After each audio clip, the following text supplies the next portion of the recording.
Welcome to my YouTube channel Bhatia math academy. हमने class 10th के लिए सीरीज स्टार्ट करी हुई है मैथ के लिए। डे 1 टू डे 30 तक आपको सारे इंपॉर्टेंट कराऊंगा। डे हम 18 पे आ गए हैं। डे 1 टू डे 17 तक आप अगर आपने अभी तक सीरीज नहीं देखी, प्लेलिस्ट बनी हुई है, प्लेलिस्ट पे जाकर डे 1 टू डे 17 की सीरीज देखें। सारे इंपॉर्टेंट क्वेश्चन बताए होंगे। अगर आपको इंपॉर्टेंट नहीं लग रहा है, आप अपने प्रीबोर्ड जो आपके अभी तक हुए होंगे उसमें मैच कर लेना। अगर आपको डे 1 टू डे 17 के अंदर आपको 10-12 क्वेश्चन आराम से दिखेंगे जो आपके प्रीबोर्ड में आए होंगे, प्रीबोर्ड फर्स्ट या सेकंड में। काफी इंपॉर्टेंट सीरीज है। सारे क्वेश्चन अगर आपने कर लिए तो आपके काफी अच्छे मार्क्स आ सकते हैं। क्वेश्चन नंबर 1 करते हैं डे 18 का। Find the 11 term from the last term of an AP. Last term जब भी गिवन हो तो लास्ट टर्म होती है वो फर्स्ट बन जाती है। सिंपल हमारा या सिंपल फॉर्मूला लगा सकते हैं लास्ट टर्म का है। ये क्या हमारा लास्ट टर्म है, इसको ए लिख लेंगे और ये वाली पूरी टर्म उल्टी हो जाएगी तो 20 ऐसे बन जाएगी 19, 23, 27। बिल्कुल अलग मेथड से बता रहा हूँ। ए आ गया, डी निकाल लो 23 माइनस 19, डी के इसको आ गया 4, डी आ गया 4, ए आ गया ये 11 टर्म निकालने ए 11। तो इसको कैसे लिख सकते हैं, ए प्लस 10d, ए माइनस 10d 4 माइनस 65 40। इसको माइनस करोगे तो क्या आएगा, माइनस का 25। ये आ गया हमारा 11 टर्म। सिंपल, जब भी लास्ट टर्म लिखी हो ना उल्टी एपी बना लेना। जो लास्ट में फर्स्ट में आ जाएगा ये पूरी रिवर्स हो जाएगी।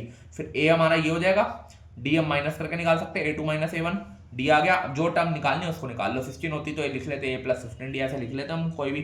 अगला क्वेश्चन देखते हैं। अगला क्वेश्चन भी काफी इंपॉर्टेंट है। A cone of maximum size is curve out from a cube of edge 14 centimetre. Find the surface area of remaining solid after a cone is curve out. अगर कर्व इज आउट और सबसे पहले हम figure देखते हैं। Figure क्या है, कोन की।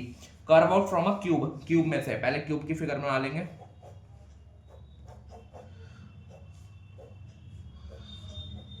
क्यूब है, अब क्यूब में से क्या, एक कोन है नॉर्मल हमारा, ये कोन लिख लेंगे।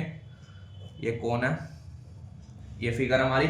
इसकी एज कितनी है, पूरी एज 14, तो मतलब हाइट 14 है। रेडियस क्या होगा, हाफ हो गया उसका 7 हमारा। जो भी हमें गिवन होता है, जैसे एज गिवन है 14 तो रेडियस उसका हाफ हो जाएगा। सिंपल, डायमीटर गिवन होता है तो उसका रेडियस आ जाता है हमारा नॉर्मल। हाइट आ गई, आ गई। अब हमें सबसे पहले फॉर्मूले देखने हैं, कौन कौन से फॉर्मूले लगाएंगे हम नॉर्मल। यहाँ पे surface area of remaining solid, remaining solid निकालना। सबसे पहले क्या, जो हमें फॉर्मूला लिखा क्यूब का, तो क्यूब का फॉर्मूला लगा दो, C S A of cube, C S A of cube minus और plus C S A of cone, और आउटर एरिया आउट करना है नॉन, तो normal minus area of base of cone. अब फॉर्मूला लिख देते हैं, C S A of cube क्या होगा, C A square minus plus C S A pi R L minus, जब भी एरिया निकालना हो ना माइनस कर देना सिलेंडर का जो होता है पाई आर स्क्वायर। सिंपल, सब कुछ है हमारे पास, ए भी है, पाई भी है, आर भी है, एल नहीं है क्योंकि हाइट गिवन है। पहले एल निकाल लेंगे। एल का फॉर्मूला क्या होता है, r square plus s square plus ये। अब आर कितना हमारा है यहाँ पे, आर तो 7 है, 7 का क्या होता है 49, एच का 14 का कितना होता है 196, इसको प्लस करा कितना होगा 245। अब ये तो किसी का होता नहीं है तो एल तो रूट में आएगा। इसका एलसीएम लेके करोगे तो रूट में क्या आएगा, एल 7√5। एल आ गया। आप सबको वैल्यू के अंदर प्लॉट करते हैं नॉर्मल हमारा। सिंपल, सी मल्टीप्लाई ए का हाइट हो गया 14 का, स्क्वायर है यहाँ पे स्क्वायर लगा देना। आगे प्लस पाई की वैल्यू पाई आर लगा दो, आर 7 ये root minus pi 7 pi r square मतलब 7 का स्क्वायर। इसको सॉल्व कर लो आप। 196 मल्टीप्लाई 6 क्या होगा 176 प्लस इसको काट दो, इसको करा 154√5 माइनस 7 7 था 49, एक 7 काट दिया 22 इंटू 7 क्या होता है 154। ये हो गया हमारा नॉर्मल। अब क्वेश्चन में √5 की वैल्यू तो हमें गिवन नहीं है तो सिंपल अब क्या करेंगे, इसको इसमें से माइनस कर देंगे। नॉर्मल हमारा माइनस करके आएगा 1022, हाँ ये 100, ये 22 प्लस 154√5। अगर √5 की वैल्यू गिवन होती है तो यहाँ पे डाल देते, नहीं तो यहीं पे आंसर है हमारा। तो हमने रिमेनिंग निकालना था। सिंपल क्वेश्चन था, बस आपको स्टेटमेंट याद होनी चाहिए। जब भी हमें कर्व आउट निकालना है ना हमेशा माइनस करना पड़ेगा एरिया ऑफ बेस। कोई भी फॉर्मूला एरिया ऑफ बेस को माइनस करना पड़ेगा हमेशा। अगला क्वेश्चन देखते हैं। अगला क्वेश्चन क्या, find the mode. Simple question है, बस यहाँ पे क्या लिखा हुआ है, मोड निकालना है, मीन गिवन है। Using empirical relationship explain the value of, मतलब रिलेशनशिप बताना तीनों का, मीडियन मोड का। सबसे पहले हम क्वेश्चन मोड निकालते हैं। मोड निकालने के लिए सबसे बड़ा कौन सा हमारा, ये इसको क्या ले लेंगे F0 F1 ले लेंगे, F0 F2 ये ले लिया। आप सिंपल फॉर्मूला लगा दो मोड का, क्या होता है हमारा, ये लाइन मार्क हो गई, L plus F1 minus F0 2F1 minus F0 minus F2 multiply H। L कितना 60, 29F1 minus 29 minus 21 2 multiply 29 minus कितना 21 माइनस 17 मल्टीप्लाई H कितना, गैप कितने का है 20 का।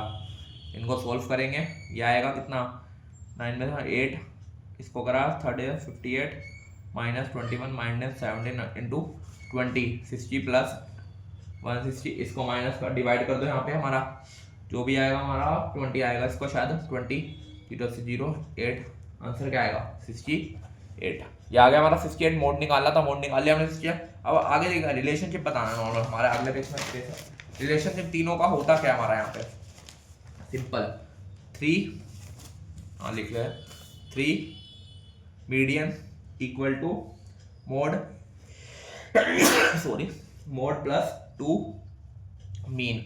ये आ गया हमारा। अब इसमें मीडियन तो हमें पता नहीं है, तो मीडियन की जगह मीडियन रहने दो। मोड हमने अभी निकाला 68, मीन हमें क्वेश्चन में गिवन है, दिखा देता हूँ मीन कितना है 53 को यहाँ पे पुट कर देंगे। 3 मीडियन इक्वल टू 68 प्लस ये आ गया, प्लस कर दो इसको प्लस कर दो 106 प्लस 68 194 को 3 से डिवाइड करोगे क्या आएगा, पॉइंट में आएगा कुछ शायद 194 आएगा 174 आएगा, कल तो नहीं करते मैंने, 68 था 174 बाय 3 काटा इसको, ये आ गया 58 मीडियन। जब भी हमें ऐसा क्वेश्चन गिवन हो ना तो ये वाला फॉर्मूला भी लगा सकते थे, नहीं तो कई स्टूडेंट होते हैं हमें मीडियन निकालना तो मीडियन को भी अलग फॉर्मूला से निकालता है। रिलेशनशिप पूछा तो ये मानेंगे, अगर आप मीडियन निकाल भी दोगे तो आपको गलत कर देंगे वो नॉर्मल, आपको ये वाला फॉर्मूला लगा के तभी मीडियन निकालना है। अगला क्वेश्चन देखते हैं। अगला क्वेश्चन क्या है, अ train travelling at a uniform speed for 360 kilometre. ये काफी इंपॉर्टेंट क्वेश्चन है, बेसिक के पेपर में जरूर आता है ये वाला क्वेश्चन, बेसिक के पेपर में। अ train travelling eight uniform speed for 360 kilometre would have taken 44 minutes less to travel the same distance if the speed were 5 kilometre और more। सिंपल फॉर्मूला पहले हम टाइम का लगा देंगे। टाइम का फॉर्मूला क्या होता है, डिस्टेंस अपॉन में स्पीड। डिस्टेंस हमारा कितना गिवन है 360, स्पीड हमें पता नहीं, x ले लो, x ओवर टाइम आ गया। अब स्पीड निकाल लो, क्या लिखा है यहाँ पर, same time if the speed were 5 kilometre more, speed more है ऑफ ट्रेन इंक्रीज करनी पड़ेगी। स्पीड क्या हमने यहाँ पर कर लिया x प्लस 5, ये भी आ गया। अब टाइम टेकन निकाल लो, टाइम टेकन टू कवर ये पूरा डिस्टेंस 360 किलोमीटर 360 अपॉन में इतना टाइम लग रहा है। अगर हमें स्पीड इंक्रीज करेंगे, ये आ गया हमारा। अभी क्या फॉर्मूला लगा देंगे अकॉर्डिंग टू क्वेश्चन में, 360 अपॉन में x माइनस 360 अपॉन में x plus 5 equal to time 48 minute. Minute को ओवर में करोगे तो कितना आएगा 60, इसका एलसीएम ले लेना,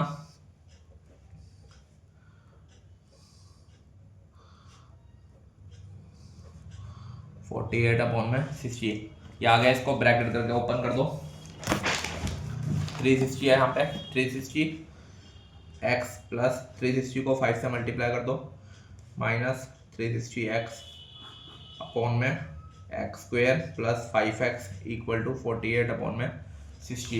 ये आ गया हमारे यहाँ तक। अब आगे इसको तो इससे काट दो, 360 को 5 से मल्टीप्लाई करा, क्या था हमारा 360 को 5 से मल्टीप्लाई करेंगे 0 5 30 15 180 1800, ये आ गया अपॉन में x square plus 5x equal to 48 by 60। ये हो गया हमारे यहाँ तक। अब क्या करेंगे, क्रॉस मल्टीप्लाई, 60 को इसको काटना, पहले काट दो फिर क्रॉस मल्टीप्लाई करना, छोटा पड़ जाएगा हमारा। 6 के टेबल से काट देते हैं, हमारा 6 के टेबल में आता है हमारा 10, ये आ गया हमारा 6 के टेबल में 42 6 8 था, ये हो गया हमारा। अब इसको cross multiply, 18,000 equal to 8x square plus 5x square. इसको और भी काट सकते हो, मैंने सिंपल काट दिया, और भी काट सकते हो, यहाँ पे इक्वेशन में लिख लो माइनस 18,000। अब कॉमन ले लो, जो कॉमन आ रहा है नॉर्मल हमारा, कॉमन लेके हम 8 ही ले लेते, 8 तो ही आएगा हमारे यहाँ पे, क्या आएगा हमारा 8, गलत तो नहीं है, सिंपल यही आएगा हमारा 10 को 18 0 35 15 18 सही आ रहा है हमारे यहाँ पे। अब यहाँ पे सिंपल ए का फॉर्मूला लगा दो, A equal to 18, B equal to 15, या मिडिल टर्म भी कर सकते हो, जो आपको सही लगे वो कर लो। सी इक्वल टू माइनस 18,000, डी का फॉर्मूला लगा देना, बी ए सी 15 का स्क्वायर माइनस 4 8, ये आ गया 2 2 5 माइनस माइनस प्लस। इसको सॉल्व करके मुझे कमेंट करके बताना, काफी बड़ा क्वेश्चन है ये, मुझे कमेंट करके बताना इसका आंसर क्या आ रहा है। मैंने यहाँ पे इक्वेशन तो बना ही दिया है, वैसे इसका मुझे कमेंट करके बताना इसका आपके एक्स की वैल्यू आ रही क्या है। सिंपल, आपके एक्स की वैल्यू दोनों क्या है, जो एक्स की वैल्यू आएगी एक पॉजिटिव आएगी और एक नेगेटिव आएगी। नेगेटिव वाली हम हटा देंगे, पॉजिटिव वाली लिख लेंगे नॉर्मल हमारी। सिंपल क्वेश्चन था। अगर सीरीज पसंद आ रही है चैनल को सब्सक्राइब कर ले, वीडियो अच्छी लगे तो लाइक शेयर करें, कमेंट करें। Thank you.